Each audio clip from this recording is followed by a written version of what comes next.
Residents of Barberton and Mpumalanga have expressed disappointment with the Municipal Demarcation Board's proposal to have communities that do not meet the required numbers to form a ward to different wards.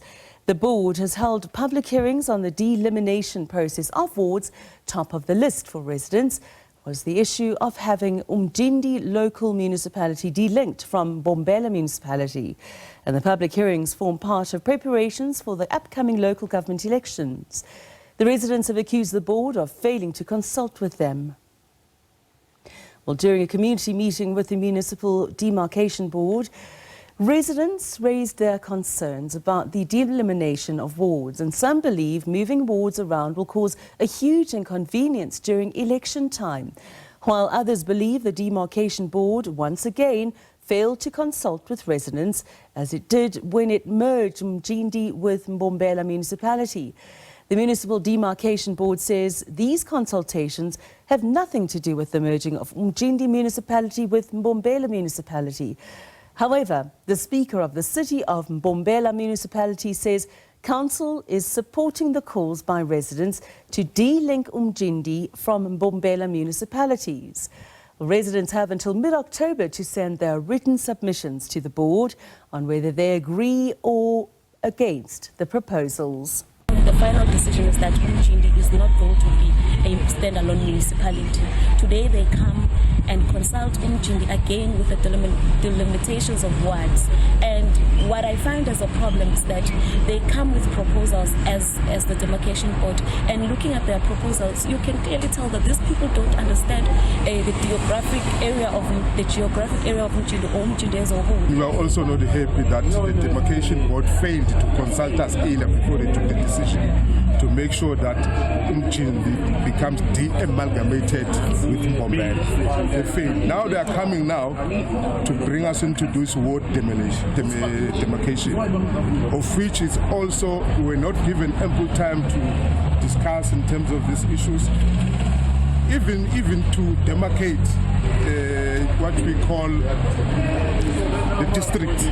Municipal Demarcation Board Acting CEO Aluwani Ramagadza joins us now for more. Good evening and thank you for joining us. Did I get your surname correct or did I mess it up completely? Not completely, Ramagadza. Ramagadza. Good evening and good evening. Thank you. Good evening to the viewers. Good evening. Can you shed some light on what residents are primarily unhappy about? In that clip that you just played, I learned two things. I'm going to start with the one on ward delimitations, which is what we are doing now, that they are worried about the public consultations that we are running, but also the drafts that we have prepared. I just wanted to make it clear that the drafts that we have prepared have no legal bearing at all. These are just working documents that we've prepared to facilitate public consultations. We didn't want a situation where we go out to members of the public with nothing for them to work with. So essentially, they could actually just disregard the drafts and put together their own configurations and send them to the Municipal Demarcation Board, as long as all of that is within the criteria for ward delimitation, which is provided for in terms of legislation. The second part of the challenges that they are experiencing, especially in that area in Umjindi, people are concerned about the decision of the board not to de-amalgamate Mbombela Municipality, because the community's wish was that Mbombela should be split into two, into the old or the former Umjindi municipality and the Mbombela to stay as it has been before the 2016 local government elections, of which the board has taken a decision not to de-amalgamate.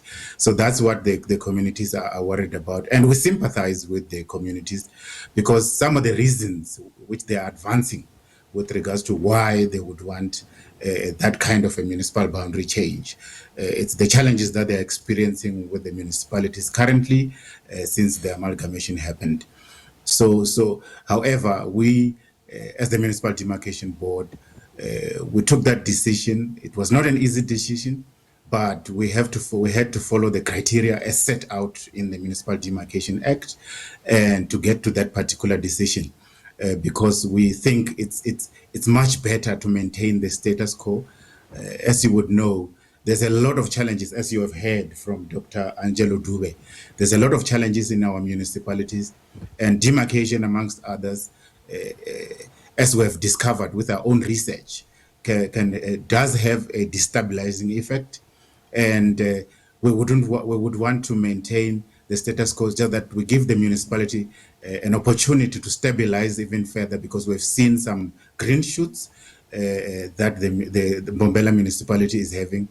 And since we have amalgamated in the 2016, we think it's important that we maintain some stability in not only in that particular area, but also in many other areas in the country. There's a need to maintain some form of stability. But also, you have seen that the challenges that municipalities are experiencing, including Mbombela, for example, have very little or nothing to do with demarcation or spatial configuration of the place itself. It's pretty much governance-related issues, or shall I say, people-related matters in those municipalities. To an extent that if we go around changing municipalities because of these kind of challenges, and the right challenges or the exact challenges that municipalities are experiencing are not dealt with or confronted directly, demarcation will continue to happen. Will continue to demarcate and redemarcate from time to time, whereas the real challenges, which the communities is service delivery. And people want services, people want stable government, people want proper representation, people want development, and we think if we continue to demarcate, we'll continue to destabilize municipalities. You will remember that in 2000, when this current local government dispensation democratic dispensation came into being, most municipalities were established in 2000. And in terms of the plans of government at that stage, municipalities had to be a period of establishment, and after the consolidation stage, they then would move to sustainability.